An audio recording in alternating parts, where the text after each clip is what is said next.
Vietnam. The mere mention of the name brings to mind the massive protest against probably America's most unpopular war. But how did we get involved in this conflict that lasted over a decade and took over 58,000 American lives? And how did this war reshape America's approach to war itself? Vietnam had long been a French colony, despite its long history of independence. The Japanese triumphs throughout Southeast Asia in the Second World War shattered any myth of European omnipotence, and many colonies saw the end of the war as an opportunity to achieve their independence. Ho Chi Minh and his nationalist Viet Minh, with some sympathy from the United States, declared their independence. France, however, was unwilling to let its colony go. The more France resisted, the more Ho Chi Minh was willing to go anywhere for assistance, even if that meant the communists. The more assistance the Viet Minh received from the communists, the more the conflict appeared to be part of the growing Cold War between the United States and the Soviet Union. The communist takeover in China in 1949 and the North Korean attack on the South in 1950 confounded the situation. In August of 1950, the United States sent 35 military advisors to Vietnam, and within 2 years the country was paying nearly half the cost of the French war in Indochina. In the spring of 1954, the French decided to gamble.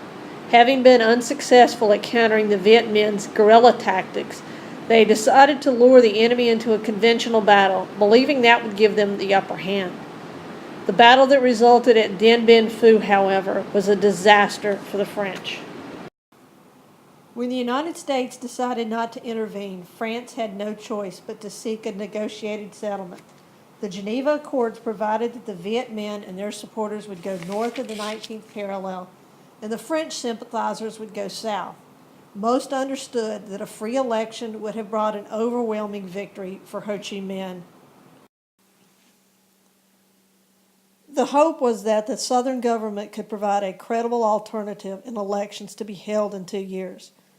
The elections were never held. Neither side was happy about the division. The American hopes that the South Vietnamese government would provide a credible alternative to the Communist North was never realized. The government in Saigon began fighting a local communist insurgency, the Viet Cong, as well. The United States, fearing more dominoes falling to communism, began sending advisors to assist the Southern government. During the Kennedy administration, there were 15,000 American advisors. Such a huge American presence would certainly make it necessary that we establish supply lines. On August 2, 1964, the United States alleged that North Vietnamese torpedo boats fired at an American ship, the USS Maddox, off the coast of Vietnam in the Gulf of Tonkin. 2 days later, another attack was reported on the USS Turner Joy. The second was almost certainly a fabrication. In the first incident, an American vessel may have actually fired on another American ship in the dark and fog of night. Nevertheless, Congress passed with only 2 dissenting votes the Gulf of Tonkin Resolution, authorizing President Johnson to use all necessary means to repel any armed attack against the forces of the United States and to prevent further aggression. By December of 1965, there were 200,000 Americans in Vietnam, and by the end of 1967, there were 500,000.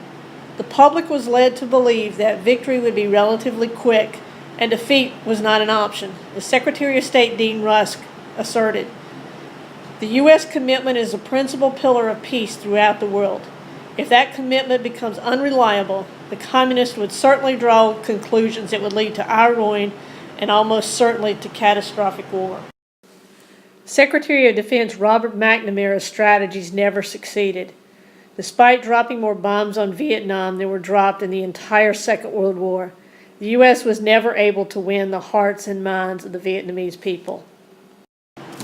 A major communist offensive around the Vietnamese New Year, or Tet, in January of 1968, shattered any illusions of a quick victory and made it clear that any victory would come at too high a cost.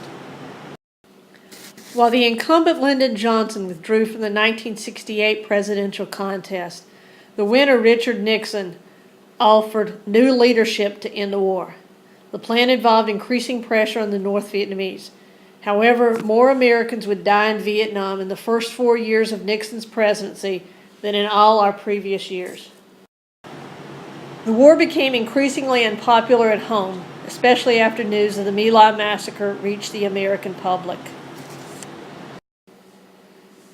Finally, in January 1973, a treaty was signed in Paris as President Nixon declared peace with honor. It was merely an interval. The South Vietnamese government collapsed in April 1973 as the United States Embassy was being feverishly evacuated.